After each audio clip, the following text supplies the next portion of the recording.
back to evidence. You said that you've seen evidence. Like, what kind of evidence have you seen? I have seen photos. I have seen. What have you seen photos of? So I was in a skiff, and I can't discuss all that was in a skiff, but what I can tell you is based on the photos that I've seen, I'm very confident that there's things out there that have not been created by mankind. It seems crazy that people have access to information that shows that there's something outside of us that is more intelligent, at least more capable than we are, and they hide it from everybody else. What I can tell you is that when you have thousands upon thousands of people around the planet throughout time that have reported something, Right.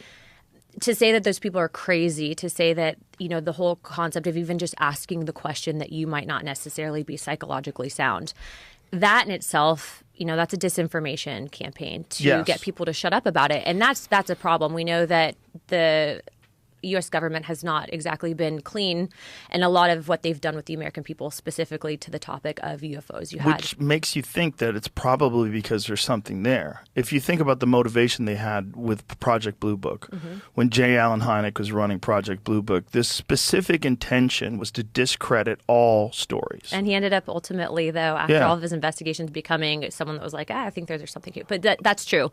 By the way, a lot of people might not necessarily go onto Google and look up that information, but you can actually look up the declassified reports from Project Blue Book.